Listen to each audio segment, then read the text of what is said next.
संस्थापकाय च धर्मस्य सर्वधर्मस्वरूपिणे अवतार वरिष्ठाय रामकृष्णाय ते नमः।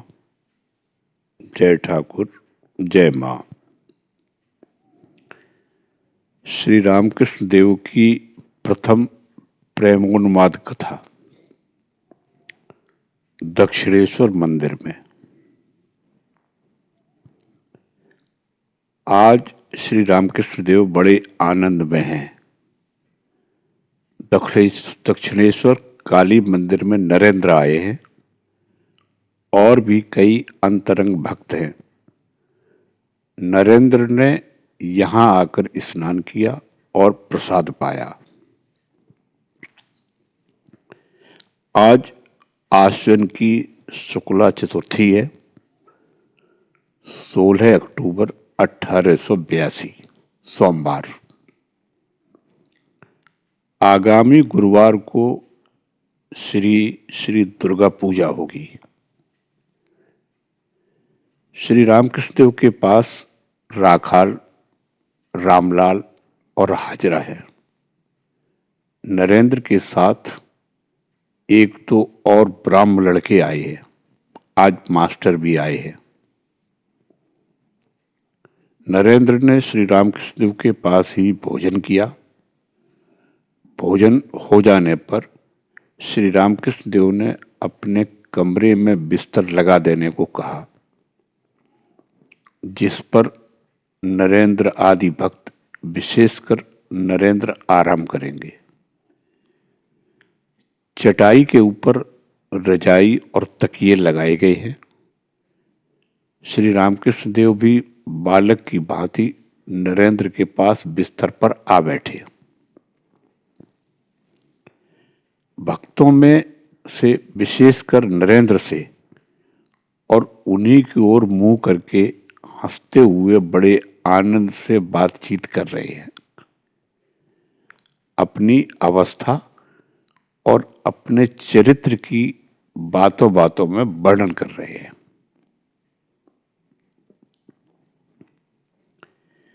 श्री रामकृष्ण देव नरेंद्र आदि भक्तों से बोले, मेरी इस अवस्था के बाद मुझे केवल ईश्वरी बातें सुनने की व्याकुलता होती है। कहाँ भागवत, कहाँ आध्यात्म रामायण, कहाँ महाभारत, यही सब ढूंढता फिरता था। अरियादह के कृष्ण किशोर के पास आध्यात्म रामायण सुनने जाया करता था। कृष्ण किशोर का कैसा विश्वास है। वह वृंदावन गया था। वहां एक दिन उसे प्यास लगी। कुएं के पास जाकर उसने देखा कि एक आदमी खड़ा है।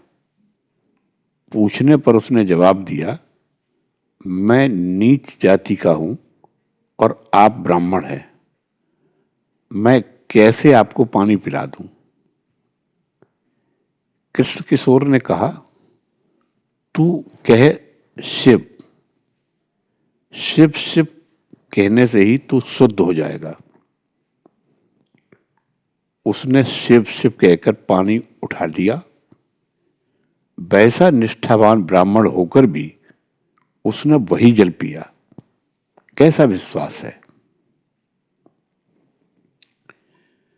अरियादह के घाट पर एक साधु आया था।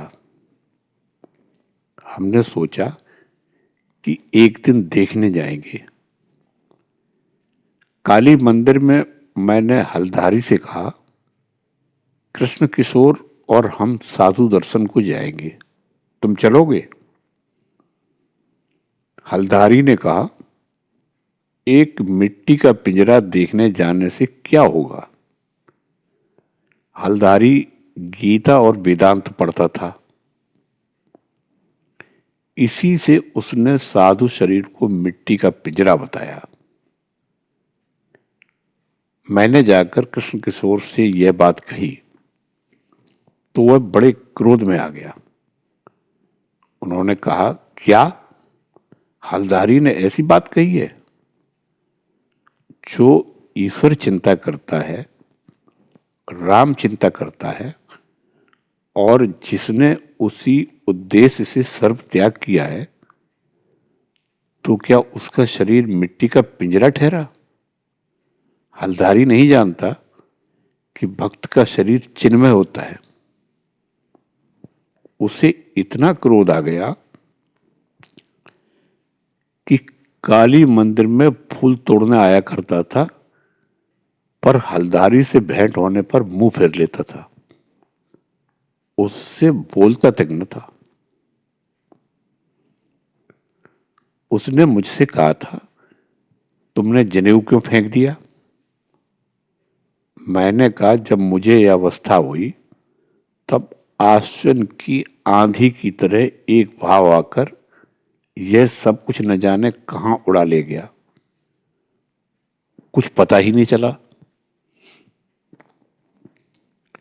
पहले की एक भी निशानी न रही, होश नहीं थे। जब कपड़ा ही खिसक जाता था तो जनेऊ कैसे रहे? मैंने कहा, एक बार तुम्हें भी उन्माद हो जाए तो तुम समझो। फिर हुआ भी वैसा, उसे उन्माद हो गया। तब वह केवल ओम ओम कहा करता और कोठरी में चुपचाप बैठा रहता था, यह समझकर कि वह पागल हो गया है। लोगों ने वैद्य बुलाया। नाटागढ़ का राम कविराज आया। कृष्ण किशोर ने उससे कहा, मेरी बीमारी तो अच्छी कर दो, पर देखो मेरे ओंकार को मत छुड़ाना। सब हंसने लगे। एक दिन मैंने जाकर देखा कि वह बैठा सोच रहा है। पूछा, क्या हुआ? उसने कहा कि टैक्स वाले आए थे, इसीलिए सोच में पड़ा हूं। उन्होंने कहा है, रुपया न देने से घर का माल बेच देंगे। मैंने कहा, तो सोचकर क्या होगा? अगर मूरत उठा ले जाए तो ले जाने दो, अगर बांध कर ही ले जाएं तो तुम्हें थोड़े ही ले जा सकेंगे। तुम तो आकाश हो। नरेंद्र दादी हंसे। कृष्ण किशोर कहा करता था कि मैं आकाशवत हूं। वह आध्यात्म रामायण पढ़ता था। बीच बीच में उसे तुम खा हो कहकर दिल लगी करता था। सो हंसते हुए मैंने कहा, तुम खा हो, टैक्स तुम्हें तो खींचकर ले नहीं जा सकेगा। एक दिन रासमणि दक्षिणेश्वर में आई। काली माता के मंदिर में आई। वह पूजा के समय आया करती और मुझसे एक तो गीत गाने को कहती थी। मैं गीत गा रहा था। देखा कि वह अनमनी होकर फूल चुन रही है। बस 2 थप्पड़ जमा दिए। तब होश संभालकर हाथ बांधे रही। हलधारी से मैंने कहा, भैया ये कैसा स्वभाव हो गया, क्या उपाय करूं? तब मां को पुकारते पुकारते यह स्वभाव दूर हुआ। इस अवस्था में ईश्वरी प्रसंग के सिवा और कुछ अच्छा नहीं लगता था। वैषयिक चर्चा होते सुनकर मैं बैठा रोया करता था। जब मथुर बाबू मुझे अपने साथ तीर्थों में ले गए, तब थोड़े दिन हम काशी जी में राजा बाबू के मकान पर रहे। मथुर बाबू के साथ बैठक खाने में मैं बैठा था और राजा बाबू भी थे। मैंने देखा कि वे सांसारिक बातें कह रहे हैं। इतने रुपए का नुकसान हुआ है, ऐसी ऐसी बातें। मैं रोने लगा। कहा, मां मुझे यहां कहां लाई? मैं तो रासमणी के मंदिर में कहीं अच्छा था। तीर्थ करने को आते हुए भी ये कामिनी कांचन की बात है। पर वहां दक्षिणेश्वर में तो विषय चर्चा सुननी नहीं पड़ती थी, होती ही नहीं थी। श्री रामकृष्ण देव ने भक्तों से, विशेषकर नरेंद्र से, जरा आराम लेने के लिए कहा और आप भी छोटे तख्त पर थोड़ा आराम करने चले गए। नरेंद्र आदि के साथ कीर्तनानंद, नरेंद्र का प्रेमालिंगन। तीसरा पहर हुआ। नरेंद्र गाना गा रहे हैं। राखाल, लाटू, मास्टर, नरेंद्र के मित्र, हाजरा आदि सब है। नरेंद्र ने कीर्तन गाया, मृदंग बजने लगा। ए मन, तू चिदघन हरि का चिंतन कर। उनकी मोहन मूर्ति की कैसी छटा है। नरेंद्र ने फिर गाया। गाने का भावार्थ है, सत्य शिव सुंदर का रूप हृदय मंदिर में शोभायमान है, जिसे नित्य देखकर हम उस रूप के समुद्र में डूब जाएंगे। वह दिन कब आएगा? हे प्रभु, मुझ दीन के भाग्य में यह कब होगा? हे नाथ, कब अनंत ज्ञान के रूप में तुम हमारे हृदय में विराजोगे और हमारा चंचल मन निर्वाक होकर तुम्हारी शरण लेगा? कब अविनाशी आनंद के रूप में तुम हृदयाकाश में उदय होगे? चंद्रमा के उदय होने पर चकोर जैसे उल्लसित होता है, वैसे हम भी तुम्हारे प्रकट होने पर मस्त हो जाएंगे। तुम शांत, शिव, अद्वितीय और राज हो। हे प्राण सखा, तुम्हारे चरणों में हम बिक जाएंगे और अपने जीवन को सफल करेंगे। ऐसा अधिकार और ऐसा जीते जी स्वर्ग भोग हमें और कहां मिलेगा? तुम्हारा शुद्ध और अपाप विद्ध रूप हम दर्शन करेंगे। जिस तरह प्रकाश को देखकर अंधेरा जल्द भाग जाता है, उसी तरह तुम्हारे प्रकट होने से पाप रूपी अंधकार भाग जाएगा। तुम ध्रुव तारा हो। हे दीनबंधो, हमारे हृदय में ज्वलंत विश्वास का संचार कर मन की आशाएं पूरी कर दो। तुम्हें प्राप्त कर हम अहरनिश प्रेमानंद में डूबे रहेंगे और अपने आप को भूल जाएंगे। वह दिन कब आएगा प्रभु? आनंद से मधुर ब्रह्म नाम का उच्चारण करो। नाम से सुधा का सिंधु उमड़ आएगा। उसे लगातार पीते रहो। आप पीते रहो और दूसरों को पिलाते रहो।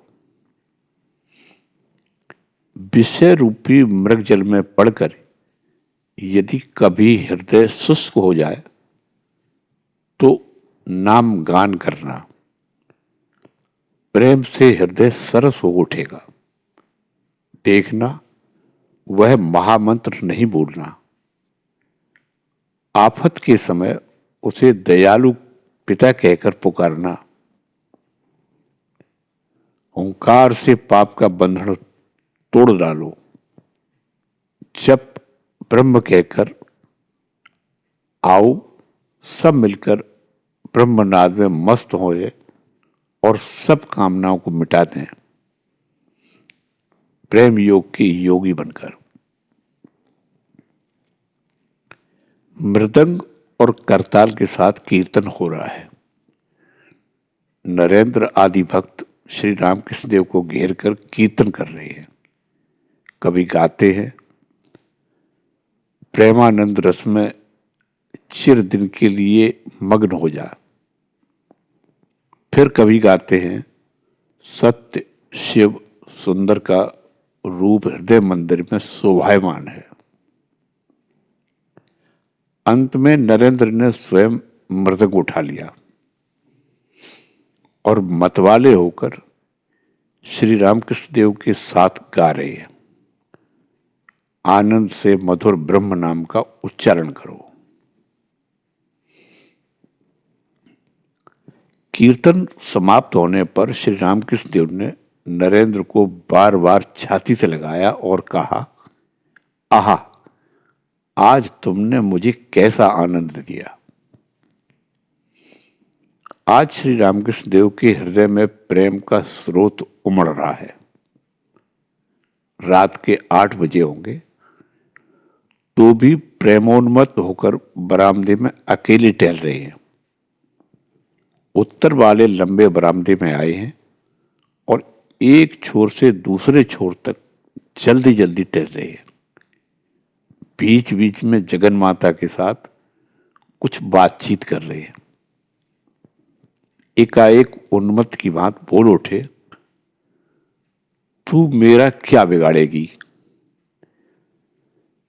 क्या आप यही कर रहे हैं कि जगन माता जिसे सहारा दे रही है, माया उसका क्या बिगाड़ सकती है। नरेंद्र प्रिय और मास्टर रात को रहेंगे। नरेंद्र रहेंगे, बस श्री रामकृष्ण देव फूले नहीं समाते। रात का भोजन तैयार हुआ। श्री श्री माता जी नौबत खाने में है। आपने अपने भक्तों के लिए रोटी दाल आदि बनाकर भेज दिया है। भक्त लोग बीच बीच में रहा करते हैं। सुरेंद्र प्रतिमास कुछ खर्च देते हैं। दक्षिण कमरे के दक्षिण पूर्व वाले बरामदे में भोजन के चौके लगाए जा रहे हैं। पूर्व वाले दरवाजे के पास नरेंद्र आदि बातचीत कर रहे हैं। नरेंद्र बोले, आजकल के लड़कों को कैसा देख रहे हैं। मास्टर बोले, बुरे नहीं, पर धर्म के उपदेश कुछ नहीं पाते हैं। नरेंद्र बोले, मैंने खुद जो देखा है उससे तो जान पड़ता है कि सब बिगड़ रहे हैं। चुरट पीना, ठट्ठेबाजी, ठाट बाट, स्कूल से भागना, ये सब हरदम होते देखे जाते हैं। यहां तक कि खराब जगहों में भी जाया करते हैं। मास्टर बोले, हमने तो लड़कपन में ऐसा न देखा न सुना। नरेंद्र बोले, आप शायद उतना मिलते जुलते नहीं हैं। मैंने यह भी देखा कि खराब औरतें उन्हें नाम से पुकारती हैं। कब उनसे मिले हैं कौन जाने। मास्टर बोले, क्या ताज्जुब की बात। नरेंद्र बोले, मैं जानता हूं कि बहुतों का चरित्र बिगड़ गया है। स्कूल के संचालक और लड़कों के अभिभावक इस बात पर ध्यान दें तो अच्छा हो।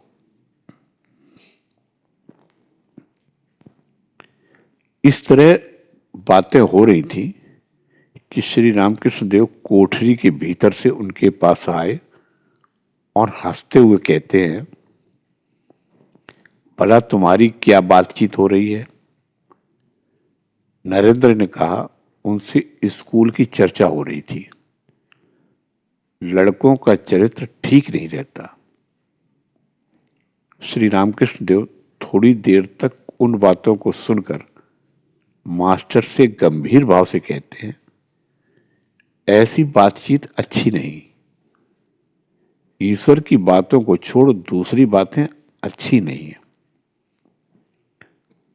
तुम इनसे उम्र में बड़े हो, तुम सयाने हुए हो, तुम्हें ये सब बातें उठने देना उचित नहीं था। उस समय नरेंद्र की उम्र 19-20 की रही होगी और मास्टर की 27-28। मास्टर लज्जित हुए। नरेंद्र आदि भक्त चुप रहे। श्री रामकृष्ण देव खड़े होकर हंसते हुए नरेंद्र आदि भक्तों को भोजन कराते हैं। आज उनको बड़ा आनंद हुआ है। भोजन के बाद नरेंद्र आदि भक्त श्री रामकृष्ण देव के कमरे में फर्श पर बैठे विश्राम कर रहे हैं और श्री रामकृष्ण देव से बातें कर रहे हैं। आनंद का मेला सा लग गया है। बातों बातों में श्री रामकृष्ण देव नरेंद्र से कहते हैं, चिदाकाश में पूर्ण प्रेमचंद्र का उदय हुआ, जरा इस गाने को तो गा। नरेंद्र ने गाना शुरू किया। साथ ही साथ अन्य भक्त मृदंग और करताल बजाने लगे। गीत का आशय इस प्रकार था, चिदाकाश में पूर्ण प्रेमचंद्र का उदय हुआ, क्या ही आनंद पूर्ण प्रेम सिंधु उमड़ आया। जय दयामय, जय दयामय, जय दयामय। चारों ओर भक्त रूपी ब्रह्म जगमगाते हैं। भक्त सखा भगवान भक्तों के संग लीला रसमय हो रहे हैं। जय दयामय। स्वर्ग का द्वार खोल और आनंद का तूफान उठा दे। नव विधान रूपी बसंत समीर चल रहा है, उससे लीला रस और प्रेम गंध वाले कितने ही फूल खिल जाते हैं, जिनकी महक से योगी वृंद योगानंद में मतवाले हो जाते हैं। जय दयामय। संसार हद के जल पर नव विधान रूपी कमल में आनंदमयी मां विराजती है और भावावेश से व्याकुल भक्त रूपी भौरे उसमें सुधापान कर रहे हैं। वह देखो माता का प्रसन्न बदन, जिसे देखकर चित्त फूल उठता है और जगत मुग्ध हो जाता है। और देखो मां के पैरों तले साधुओं का समूह वे मस्त होकर नाच रहे हैं। आहा, कैसी अनुपम रूप है, जिसे देखकर प्राण शीतल हो गए। प्रेमदास सबके चरण पकड़कर कहता है कि भाई मिलकर मां की जय गाओ। कीर्तन करते करते श्री रामकृष्ण देव नृत्य कर रहे हैं। भक्त भी उन्हें घेर कर नाच रहे हैं। कीर्तन समाप्त होने पर श्री रामकृष्ण देव उत्तर पूर्व वाले बरामदे में टहल रहे हैं। श्रीयुत हाजरा उसी के उत्तर भाग में बैठे हैं। श्री रामकृष्ण देव जाकर वहां बैठे। मास्टर भी वहीं बैठे हैं और हाजरा से बातचीत कर रहे हैं। श्री रामकृष्ण देव ने एक भक्त से पूछा, क्या तुम कोई स्वप्न भी देखते हो? भक्त बोले, एक अद्भुत स्वप्न मैंने देखा है। यह जगत जलमय हो गया है, अनंत जल राशि। कई एक नावें तैर रही हैं, एकाएक बाढ़ में डूब गई। मैं तथा कई आदमी एक जहाज पर चढ़े हैं कि इतने में उस अकूल समुद्र के ऊपर से चलते हुए एक ब्राह्मण दिखाई पड़े। मैंने पूछा, आप कैसे जा रहे हैं? ब्राह्मण ने जरा हंसकर कहा, यहां कोई तकलीफ नहीं, जल के नीचे बराबर पुल है। मैंने पूछा, आप कहां जा रहे हैं? उन्होंने कहा, भवानीपुर जा रहा हूं। मैंने कहा, जरा ठहर जाइए, मैं भी आपके साथ चलूंगा। श्री रामकृष्ण देव बोले, यह सब सुनकर मुझे रोमांच हो रहा है।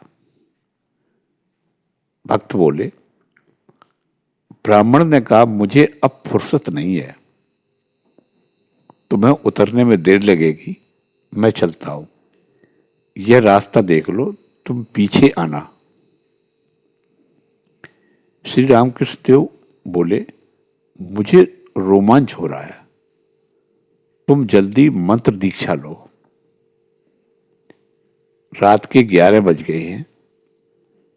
नरेंद्र आदि भक्त श्री रामकृष्ण देव की कोठरी में फर्श पर बिस्तर लगाकर लेट गए। संतान भाव अत्यंत शुद्ध। नींद खुलने पर भक्तों में से कोई कोई देखते हैं कि सवेरा हुआ है।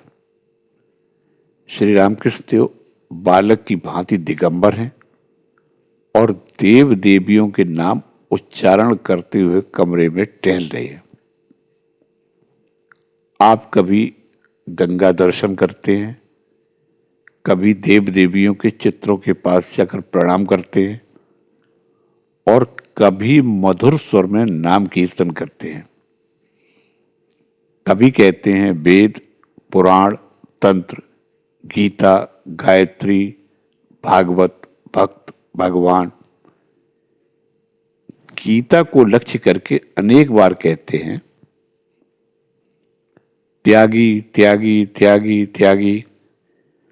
फिर कभी तुम ही ब्रह्म हो, तुम ही शक्ति, तुम ही पुरुष हो, तुम ही प्रकृति, तुम ही विराट हो, तुम ही स्वराट, तुम ही नित्य लीलामयी, तुम ही 24 तत्व हो। इधर काली मंदिर और राधा कांत जी के मंदिर में मंगल आरती हो रही है और शंख घंटे बज रहे हैं। भक्त उठकर देखते हैं कि मंदिर की फुलवाड़ी में देव देवियों की पूजा के लिए फूल तोड़े जा रहे हैं और प्रभाती रागों की लहरें फैला रही है। वह नौबत बज रही है। नरेंद्र आदि भक्त प्रातः क्रिया से छुट्टी पाकर श्री रामकृष्ण देव के पास आए। श्री रामकृष्ण देव सहास्य मुख हो उत्तर पूर्व वाले बरामदे की पश्चिम की ओर खड़े हैं। नरेंद्र बोले, मैंने देखा कि पंचवटी में कई नानकपंथी साधु बैठे हैं। श्री रामकृष्ण देव बोले, हां, वे कल आए थे। नरेंद्र से बोले, तुम सब एक साथ चटाई पर बैठो, मैं देखूं। सब भक्तों के चटाई पर बैठने के बाद श्री रामकृष्ण देव आनंद से देखने और उनसे बातचीत करने लगे। नरेंद्र ने साधना की बात उठाई। श्री रामकृष्ण देव नरेंद्र आदि भक्तों से बोले, भक्ति ही सार वस्तु है। ईश्वर को प्यार करने से विवेक, वैराग्य आप ही आप आ जाते हैं। नरेंद्र बोले, एक बात पूछूं, क्या औरतों से मिलकर साधना करना तंत्रों में कहा गया है? श्री रामकृष्ण देव बोले, वे सब अच्छे रास्ते नहीं, बड़े कठिन हैं और उनसे पतन प्रायः हुआ करता है। 3 प्रकार की साधनाएं हैं, वीर भाव, दासी भाव और मातृभाव। मेरी मातृभाव की साधना है। दासी भाव भी अच्छा है, वीर भाव की साधना बड़ी कठिन है। संतान भाव बड़ा शुद्ध भाव है। नानक पंथी साधुओं ने श्री रामकृष्ण देव को नमो नारायण कहकर अभिवादन किया। श्री रामकृष्ण देव ने उनसे बैठने को कहा। श्री रामकृष्ण देव कहते हैं, ईश्वर के लिए कुछ भी असंभव नहीं। उनका यथार्थ स्वरूप कोई नहीं बता सकता। सभी संभव है। 2 योगी थे, ईश्वर की साधना करते थे। नारद ऋषि जा रहे थे। उनका परिचय पाकर एक ने कहा, तुम नारायण के पास से आते हो, वे क्या कर रहे हैं? नारद जी ने कहा, मैं देख आया कि वे एक सुई के छेद में ऊंट हाथी घुसाते और फिर निकालते हैं। उस पर एक ने कहा, इसमें आश्चर्य की क्या बात है? उनके लिए सभी संभव है। एक दूसरे ने कहा, भला ऐसा कभी हो सकता है? तुम वहां गए ही नहीं। दिन के 9 बजे होंगे। श्री रामकृष्ण देव अपने कमरे में बैठे हैं। कोन्नगर से मनमोहन सपरिवार आए हैं। उन्होंने प्रणाम करके कहा, इन्हें कलकत्ते ले जा रहा हूं। कुशल प्रश्न पूछने के बाद श्री रामकृष्ण देव ने कहा, आज 1 तारीख है। अगर कलकत्ते जा रहे हो तो क्या जाने कहीं कुछ खराबी न हो। यह कहकर जरा हंसे और दूसरी बात कहने लगे। नरेंद्र और उनके मित्र स्नान करके आए। श्री रामकृष्ण देव ने व्यग्र होकर नरेंद्र से कहा, जाओ बट के नीचे जाकर ध्यान करो, मैं आसन दूं। नरेंद्र और उनके कई ब्राह्मण मित्र पंचवटी के नीचे ध्यान कर रहे हैं। करीब 10:30 बजे होंगे। थोड़ी देर में श्री रामकृष्ण देव वहां आए, मास्टर भी साथ में। श्री रामकृष्ण देव कहते हैं, ध्यान करते समय ईश्वर में डूब जाना चाहिए। ऊपर ऊपर तैरने से क्या पानी के नीचे वाले लाल मिल सकते हैं? फिर आपने राम प्रसाद का एक गीत गाया जिसका आशय इस प्रकार है, ए मन काली कहकर हृदय रूपी रत्ना करके अथाह जल में डुबकी लगा। यदि 2 ही 4 डुबकियों में धन हाथ न लगा तो भी रत्नाकर शून्य नहीं हो सकता। पूरा दम लेकर एक ऐसी डुबकी लगा कि तू कुल कुंडलिनी के पास पहुंच जाए। ऐ मन, ज्ञान समुद्र के बीच शक्ति रूपी मुक्ता पैदा होते हैं। यदि तू शिव जी की युक्ति के अनुसार भक्तिपूर्वक ढूंढेगा तो तू उन्हें पाएगा। उस समुद्र में काम आदि 6 घड़ियाल हैं जो खाने के लोभ से सदा घूमते रहते हैं, और तू विवेक रूपी हल्दी बदन में चुपड़ ले। उसकी बू से बेस छुएंगे नहीं। कितने ही लाल और माणिक उस जल में पड़े हैं।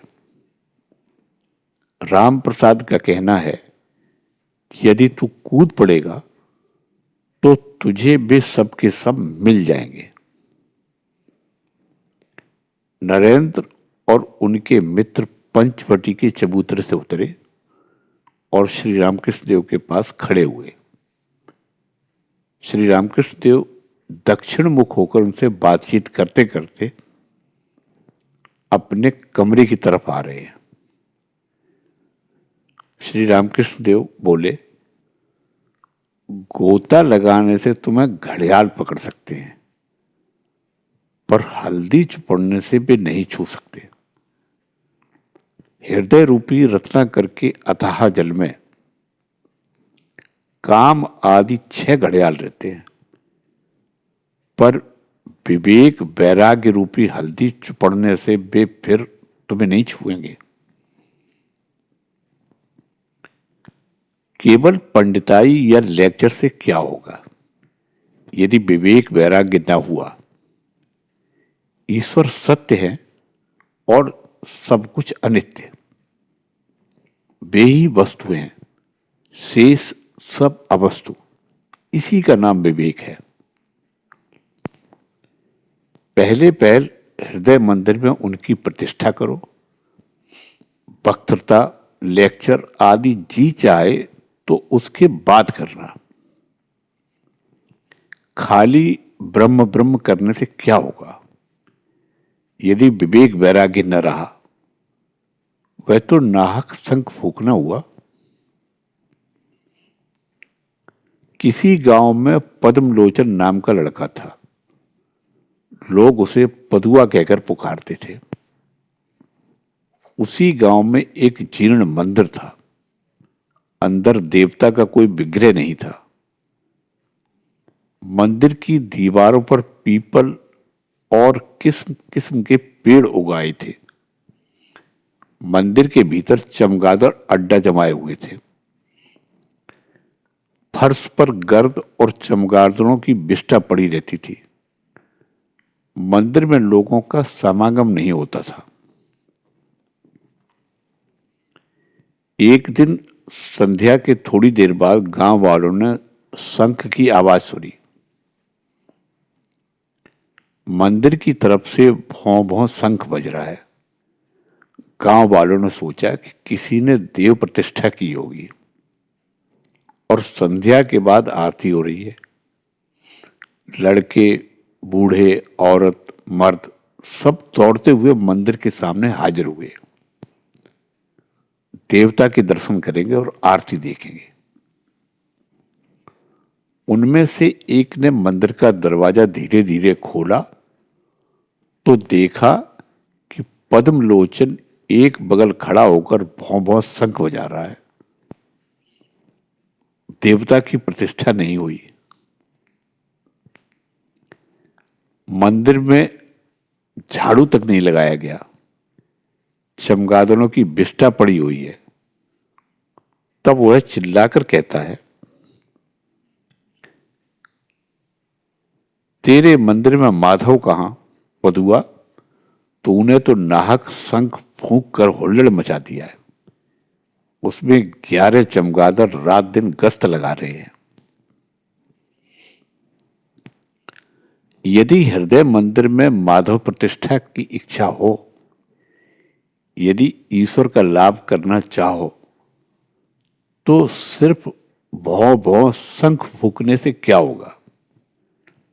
पहले चित्त शुद्धि चाहिए। मन शुद्ध हुआ तो भगवान उस पवित्र आसन पर आ विराजेंगे। चमगादड़ की विष्ठा रहने से माधव नहीं लाए जा सकते। 11 चमगादड़ का अर्थ है 11 इंद्रियां। 5 ज्ञान की इंद्रियां, 5 कर्म की इंद्रियां और मन। पहले माधव की प्रतिष्ठा, बाद को इच्छा हो तो वक्तृता, लेक्चर आदि देना। पहले डुबकी लगाओ, गोता लगाकर लाल उठाओ, फिर दूसरे काम करो। कोई गोता लगाना नहीं चाहता। न साधन, न भजन, न विवेक वैराग्य। 2-4 शब्द सीख लिए, बस लगे लेक्चर देने। शिक्षा देना कठिन काम है। ईश्वर के दर्शनों के बाद यदि कोई उनका आदेश पावे तो वह लोगों को शिक्षा दे सकता है। बातें करते हुए श्री रामकृष्ण देव उत्तर वाले बरामदे के पश्चिम भाग में आ खड़े हुए। मणि पास खड़े हैं। श्री रामकृष्ण देव बारंबार कह रहे हैं, बिना विवेक वैराग्य के भगवान नहीं मिलेंगे। मणि विवाह कर चुके हैं, इसलिए व्याकुल होकर सोच रहे हैं कि क्या उपाय होगा। उनकी उम्र 28 वर्ष की है। कॉलेज में पढ़कर उन्होंने कुछ अंग्रेजी शिक्षा पाई है। वे सोच रहे हैं, क्या विवेक वैराग्य का अर्थ कामिनी कांचन का त्याग है? मणि श्री रामकृष्ण देव से बोले, यदि स्त्री कहे कि आप मेरी देखभाल नहीं करते हैं, मैं आत्महत्या करूंगी, तो कैसा होगा? श्री रामकृष्ण देव गंभीर स्वर से बोले, ऐसी स्त्री को त्यागना चाहिए जो ईश्वर की राह में विघ्न डालती हो, चाहे वह आत्महत्या करे चाहे और कुछ। जो स्त्री ईश्वर की राह में विघ्न डालती है वह अविद्या स्त्री है। गहरी चिंता में डूबे हुए मणि दीवार पर टेककर एक तरफ खड़े रहे। नरेंद्र आदि भक्त भी थोड़ी देर निर्वाक हो रहे हैं। श्री रामकृष्ण देव उनसे जरा बातचीत कर रहे हैं। एकाएक मणि के पास आकर एकांत में मृदु स्वर से कहते हैं, लेकिन जिसकी ईश्वर पर सच्ची भक्ति है उसके बस में सभी आ जाते हैं, राजा, बुरे आदमी, स्त्री, सब। यदि किसी की भक्ति सच्ची हो तो स्त्री भी क्रम से ईश्वर की राह पर आ सकती है। आप अच्छे हुए तो ईश्वर की इच्छा से वह भी अच्छी हो सकती है। मणि की चिंतागिरी पर पानी बरसा। वे अब तक सोच रहे थे कि स्त्री आत्महत्या कर डाले तो करने दो, मैं क्या कर सकता हूं।